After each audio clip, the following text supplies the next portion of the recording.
नमस्कार, आपका स्वागत है ट्रांसपोर्ट इमेज में। मैं हूँ विदिशा। आइए नजर डालते हैं अब तक अहम खबरों पर।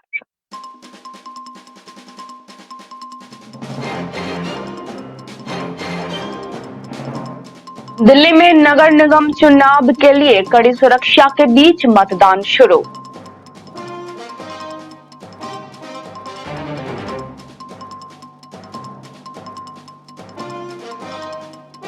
नीलांचल एक्सप्रेस में जान गंवाने वाले यात्री के परिवार को मिलेगा 5 लाख रुपए का मुआवजा।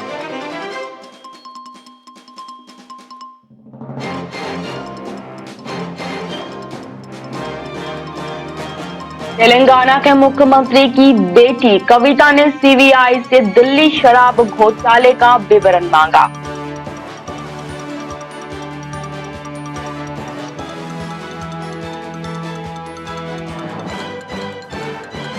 मुंबई एयरपोर्ट पर 18 करोड़ का मादक पदार्थ बरामद, 2 विदेशी नागरिक गिरफ्तार।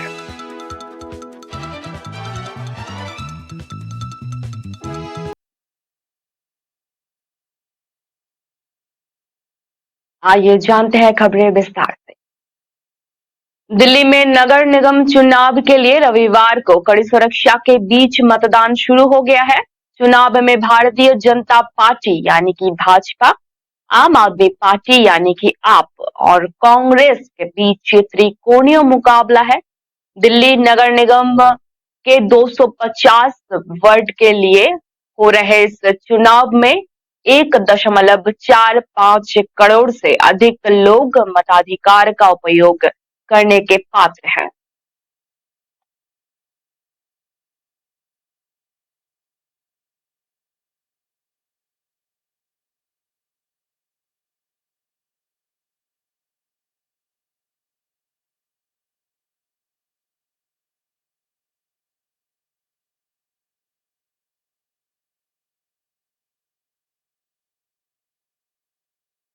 रेल मंत्री अश्विनी वैष्णव ने नीलांचल एक्सप्रेस हादसे में जान गंवाने वाले यात्री हरिकेश कुमार दुबे के परिवार को 5 लाख रुपए मुआवजा देने की घोषणा की है। दिल्ली से सुल्तानपुर के लिए नीलांचल एक्सप्रेस में यात्रा कर रहे हरिकेश की मौत लोहे की सरिया घुसने से हो गई थी। यह हादसा दिल्ली हावड़ा रेल ट्रैक पर सोमान और डांबर रेलवे स्टेशन के बीच हुआ था। हरिकेश जनरल कोच में सफर कर रहा था। इस हादसे के बाद परिजनों ने रेलवे की लापरवाही पर रोष व्यक्त किया था। हरिकेश का परिवार शनिवार सुबह पोस्टमार्टम हाउस पर पहुंचा था। वहां रेलवे के अधिकारियों ने 15,000 की अनुग्रह राशि देने की कोशिश की। परिवार बिना पैसे लिए बेटे का शव लेकर वापस लौट गया था।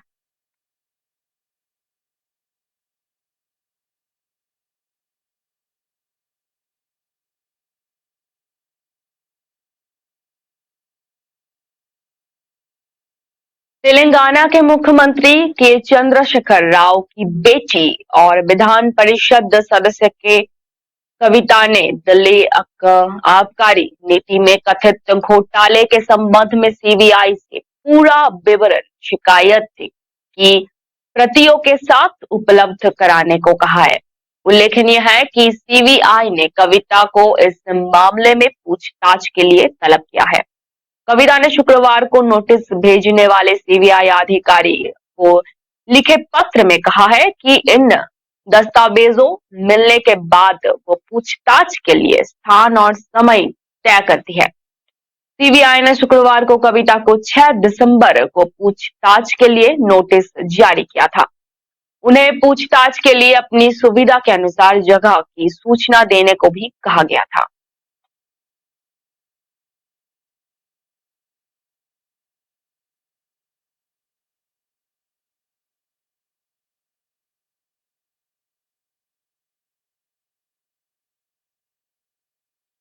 मुंबई एयरपोर्ट पर राजस्व खुफिया निदेशालय जीआरआई ने 18 करोड़ रुपए की मादक पदार्थ के साथ 2 विदेशी नागरिकों को गिरफ्तार किया है। इस मामले में जीआरआई की टीम दोनों आरोपितों से पूछताछ कर रही है। डीआरआई सूत्रों के अनुसार राजस्व खुफिया निदेशालय की टीम को 2 विदेशी नागरिकों के मादक पदार्थ के साथ मुंबई एयरपोर्ट पर आने की गोपनीय जानकारी मिली थी। इसी के आधार पर डीआरआई की टीम ने इथोपियन एयरलाइंस की फ्लाइट ईटी 640 से अदिश अबाबा शहर से आए 2 यात्रियों को मुंबई एयरपोर्ट पर रोक लिया। इन दोनों के सामान की तलाशी लेने पर 4 खाली हैंडबैग बरामद हुए। हैंडबैग को खोला गया तो उससे पाउडर नुमा पदार्थ वाले कुल 4 प्लास्टिक पाउच बरामद हुए। पाउडर पदार्थ का परीक्षण करने पर पता चला कि वो कोकीन नामक नशीला पदार्थ था, जिसकी मात्रा करीब 1.794 ग्राम थी। डीआरआई की टीम ने इस कोकीन को बरामद कर लिया, जिसकी कीमत अंतर्राष्ट्रीय बाजार में 18 करोड़ रुपए आंकी गई है। डीआरआई की टीम ने दोनों आरोपितों को गिरफ्तार कर लिया है।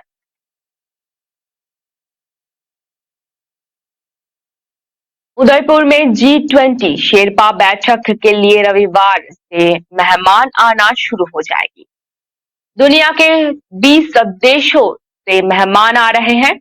आयोजन के लिए शनिवार को जिला प्रशासन और विदेश मंत्रालय से आए अधिकारियों के दलों ने अलग-अलग स्थानों पर तैयारियों को अंतिम रूप दिया। विदेश मंत्रालय के G20 सचिवालय के संयुक्त निदेशक सचिव नागराज नायडू ने एयरपोर्ट पहुंचकर यहां पर विदेशी अतिथियों के लिए स्वागत के लिए पर्यटन विभाग, एयरपोर्ट और जिला प्रशासन द्वारा की जा रही तैयारियों का जायजा लिया। उन्होंने यहां पर पर्यटन विभाग द्वारा स्थापित किए गए विभिन्न फ्लेक्स लगाने, संगीत वादकों के खड़े रहने के स्थान चयन कर और स्वागत सत्कार के लिए की जा रही व्यवस्थाओं के बारे में जिला प्रशासन, जिला परिषद, CIO मंत्रक मनीष गिरवा, SDM सलोनी खेमका सहित एयरपोर्ट के अधिकारियों से चर्चा की। इधर संभागीय आयुक्त राजेंद्र भट्ट और जिला कलेक्टर ताराचंद मीना के निर्देशानुसार समस्त विभागीय अधिकारी अपने अपने दायित्वों को अंजाम देने के लिए जुटे हुए हैं। शनिवार को कमिश्नर और कलेक्टर ने G20 बैठक के समय पर प्रारंभ करवाने सहित अतिथियों के आवास, प्रवास, भोजन, सुरक्षा, भ्रमण, आवागमन आदि इंतजामों पर शनिवार को संबंधित विभागीय आला अधिकारियों के साथ अलग अलग चर्चा की गई और महत्वपूर्ण दिशा निर्देश दिए गए। कछार जिला मुख्यालय शहर सिलचर में पहली बार सिलचर सिलहट महोत्सव 2022 आयोजित हो रहा है। महोत्सव के दूसरे दिन यानी कि शनिवार को व्यापार और वाणिज्य, आदिवासी और पवित्र त्योहारों पर पैनल चर्चा, हमारी नदियां हमारी पानी हमारी जलवायु पर पैनल चर्चा आयोजित की गई। भाषा उत्सव और साहित्य जैसे विषयों पर शोध चर्चाएं भी हुई। मिजोरम के राज्यपाल के हरिबाबू ने महोत्सव में शामिल होते हुए कहा कि इस तरह के असाधारण आयोजन से भारत और बांग्लादेश के बीच अंतर्राष्ट्रीय व्यापार, वाणिज्य और राजनयिक माहौल और समृद्ध होगा। असम के परिवहन मंत्री परिमल शुक्लवैद्य ने इस अवसर पर बोलते हुए संभावित लोगों पर प्रकाश डाला और कहा कि दोनों देशों के लोगों के बीच सद्भाव बढ़ेगा। इस तरह का आयोजन आने वाले दिनों के दोनों देशों के बीच संपर्क को और ज्यादा मजबूत करने में सहायक भूमिका निभाएगा। इस अवसर पर बांग्लादेश के प्रतिनिधि सांसद इकबालुर रहमान, सांसद गाजी मोहम्मद शहनवाज, महिबुर रहमान मलिक, पूर्व विदेश सचिव शमशेर मुनीब चौधरी और अन्य गण्यमान्य व्यक्ति उपस्थित थे। भारत बांग्लादेश के बीच सौहार्द को मजबूत करने के लिए सिलचर पुलिस पैरेड ग्राउंड में शुक्रवार रात से 3 दिवसीय उत्सव शुरू हुआ है। सिलचर सिलहट महोत्सव का आयोजन भारत सरकार के सांस्कृतिक विभाग और Bangladesh foundation for regional studies द्वारा संयुक्त रूप से किया गया है।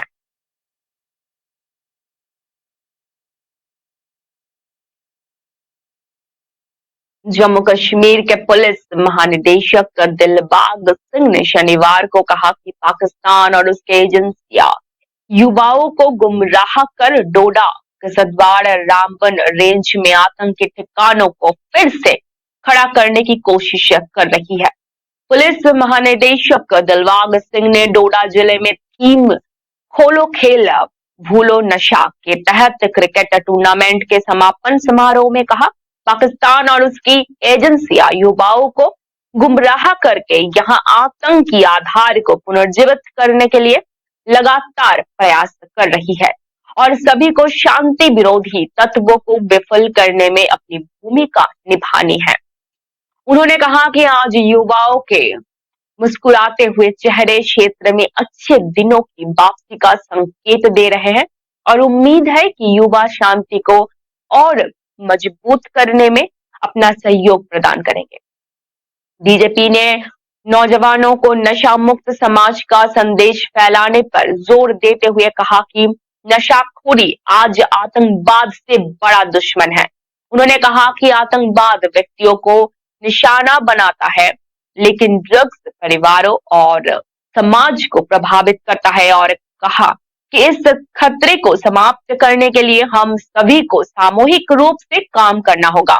उन्होंने कहा कि आतंकवाद की तरह जम्मू कश्मीर में नशीली पदार्थों के खतरे को फैलाने का स्रोत पाकिस्तान ही है, जो हमारे युवाओं को नष्ट करने और आतंकवादी समूहों के लिए धन उत्पन्न करने का नापाक इरादा रखता है।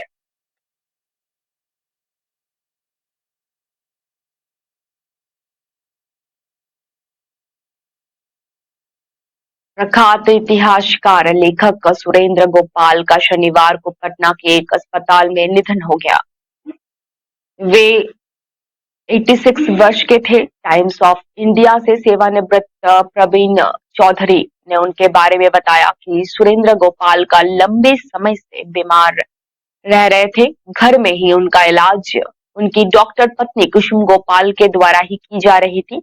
प्रणब चौधरी ने बताया कि इतिहासकार सुरेंद्र अपनी किताब Patna in the night 10th century के लिए मशहूर मशहूर हुए थे। पटना के आधुनिक इतिहास पर एक अधिकार माने जाने वाले गोपाल लंबे समय से अस्वस्थ चल रहे थे। ऐतिहासिक पटना कॉलेज के पूर्व छात्र गोपाल, जहां उन्होंने एक प्रोफेसर के रूप में भी पढ़ाया था।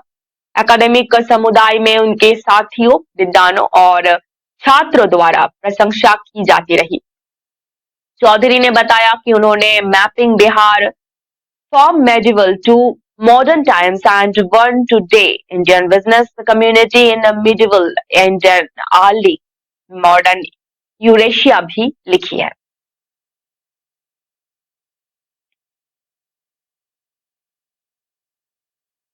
राज्य जांच एजेंसी ने शनिवार को कहा कि आतंकवाद वित्त पोषण मामले में कश्मीर के कई स्थानों पर छापेमारी के दौरान 29 लाख रुपए नकद बरामद किए गए। एसआईए ने एक बयान में कहा है कि संगठनों के नेटवर्क को पूरी तरह से नष्ट करने के उद्देश्य से राज्य जांच एजेंसी कश्मीर ने कश्मीर घाटी में कई स्थानों पर तलाशी ली। इसमें कहा गया कि कुपवाड़ा, बारामूला, बंदीपोरा, श्रीनगर और बडगांव में संदिग्ध के घरों और परिसरों की तलाशी मामले की जांच के संबंध में एनआईए अधिनियम श्रीनगर के तहत नामित विशेष न्यायाधीश की अदालत से प्राप्त एक तलाशी वारंट के अनुपालन में की गई है।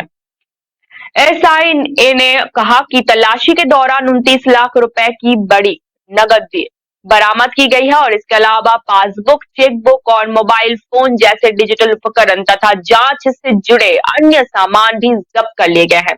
एसआईए ने कहा कि आंकड़ों का विश्लेषण आगे की जांच का आधार बनेगा। बयान में कहा गया कि मामला पाकिस्तान में स्थित अभियुक्त आतंकी संगठन अल बदर के सदस्यों से संबंधित है, जो पाकिस्तानी एजेंसियों के सक्रिय समर्थन और मिली भगत से भारत के प्रति शत्रुतापूर्ण कुछ पहचान किए गए व्यक्ति ओजीडब्ल्यू के साथ एक आपराधिक साजिश के तहत घाटी में प्रतिबंधित आतंकी संगठन जम्मू कश्मीर में आतंकी गतिविधियों को आगे बढ़ाने के लिए धन जुटा रहे हैं।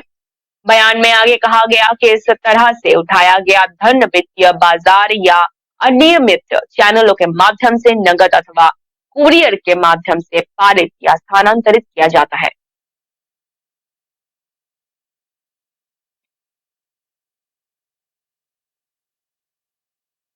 सॉल्ट लेक में कोलकाता विश्वविद्यालय के नैनो सेंटर के निदेशक के रूप में कुलपति की पत्नी की नियुक्ति पर विवाद खड़ा हो गया। 1.5 दशक पहले केंद्रीय मानव संसाधन विकास मंत्रालय ने चेन्नई, मुंबई और कोलकाता में नैनो विज्ञान और नैनो प्रोग्रामिक प्रौद्योगिकी में अनुसंधान केंद्र स्थापित करने के लिए 100 करोड़ रुपए आवंटित किए थे। कोलकाता में पहले 3 वर्षों के लिए इसकी अध्यक्षता कोलकाता विश्वविद्यालय के पूर्व कुलपति डॉक्टर ध्रुव ज्योति चैटर्जी ने की थी। वो अब एक निजी विश्वविद्यालय के कुलपति हैं। तब से अब तक कई अनुभवी प्राध्यापकों को इसका निदेशक नियुक्ति किया जा चुका है, लेकिन इस पद पर नियुक्ति को लेकर संशय था। डॉक्टर तनुका चैटर्जी को गुरुवार को चार्ज मिला है। वो विश्वविद्यालय के वर्तमान अंतरिम कुलपति आशीष कुमार चैटर्जी की पत्नी है। कोलकाता यूनिवर्सिटी टीचर्स एसोसिएशन का महासचिव सनातन चैटर्जी ने हिंदुस्तान समाचार को बताया कि Tanuka Devi university undergraduate board chairperson, Lady Brown College board की सदस्य है, रूसा की प्रमुख विज्ञान संकाय की डीन है। ऐसे लगभग 18 महत्वपूर्ण विभागों में उनकी सहभागिता होने के बावजूद उन्हें निदेशक के पद पर नियुक्त किया जाना अपने आप में सवालों के घेरे में रहता है। उनका मानना है कि उनकी पत्नी कुलपति है, इसलिए उन्हें ये महत्वपूर्ण पद दिया गया, जबकि ऐसा होना नहीं चाहिए।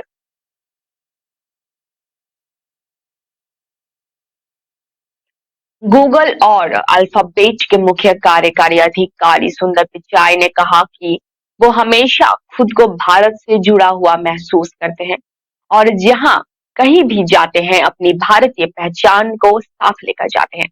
पिचाई ने यह बात भारत की तीसरी सबसे बड़े नागरिक सम्मान पद्म भूषण से नवाजे जाने के अवसर पर कही। पिचाई ने कहा, भारत मेरा एक हिस्सा है और मैं जहां भी कहीं जाता हूं अपने साथ इसे लेकर जाता हूं।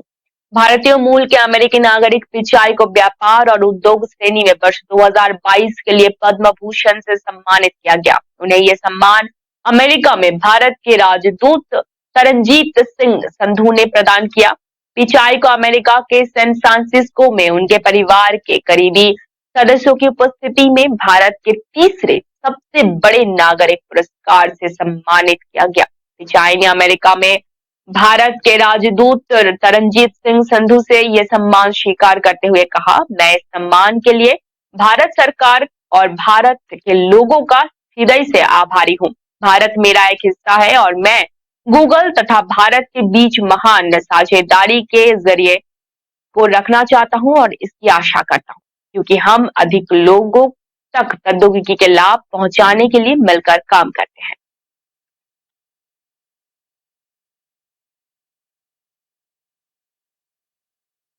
भारत जोड़ो यात्रा के तहत मध्य प्रदेश के आगर मालवा जिले में पहुंचे राहुल गांधी की जय श्री राम फिलोसॉफी सामने आई है। राहुल गांधी ने आगर मालवा के मंच से राम के 3 नारों का मतलब समझाया। राहुल गांधी ने इस दौरान आरएसएस और बीजेपी पर भी जमकर निशाना साधा। राहुल गांधी ने कहा कि पहला नारा है, हे राम। भगवान राम वे तपस्वी थे जिन्होंने अपनी पूरी जिंदगी तपस्या में लगा दी। राहुल बोले, ये यात्रा में एक पंडित जी ने उनसे कहा कि गांधी जी है राम कहते हैं। राहुल गांधी ने कहा कि राम जीने का तरीका था।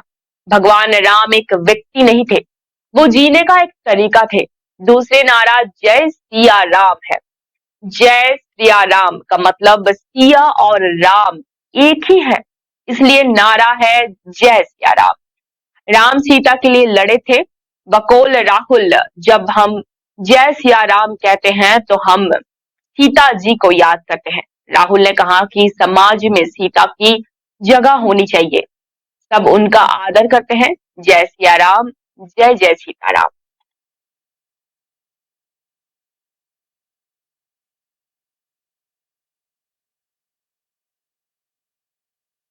उत्तराखंड में अफसरशाही हावी रहने की खबरें जब तक सुर्खियां बनती रहती है, लेकिन अब पुलिस भी निशाने पर है। खुद सत्ता पक्ष के विधायकों ने इस बात की शिकायत की है कि जिलों के पुलिस अधिकारी बात सुनना तो दूर, कई बार तो फोन तक नहीं उठाते हैं। दरअसल जनता अपनी शिकायतों को लेकर विधायकों के पास जाती है, लेकिन जब विधायक ही खुद पीड़ित हो तो इसे क्या कहा जाए। सत्तारूढ़ बीजेपी के एक दो नहीं, कई विधायक इस बात से परेशान हैं कि पब्लिक जब उनके पास आती है और उन्हें कई मामलों में जब एसएसपी या एसपी को फोन करना होता है तो पुलिस ऑफिसर्स उनका फोन नहीं उठाते या उनकी बात को तवज्जो नहीं देते हैं। विधायक खजान दास ने देहरादून एसएसपी की शिकायत की तो अन्य विधायकों को भी कुछ इसी तरह की शिकायतें हैं। खजानदास विधायक राजपूत ने कहा कि पुलिस के अधिकारी हमारी बात नहीं सुनते। राजकुमार पौड़ी विधायक पीड़ों के भी कुछ ऐसा ही कहना है। विपक्षी विधायकों का कहना है कि हमने विधानसभा सेशन में भी ये मामला उठाया है।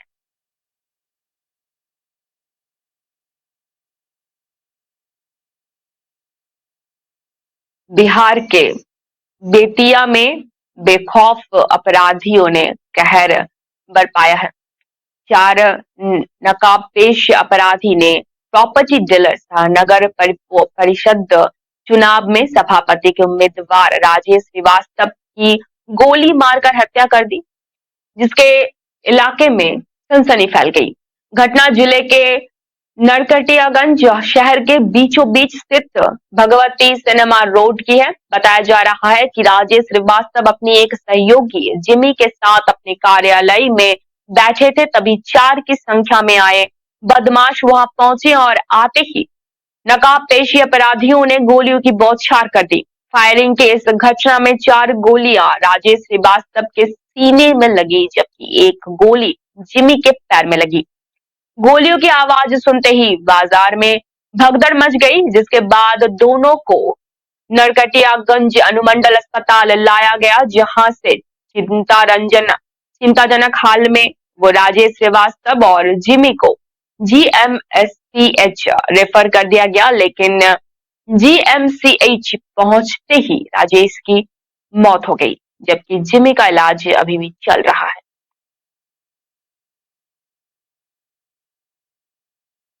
अब तक के लिए इतना ही। धन्यवाद।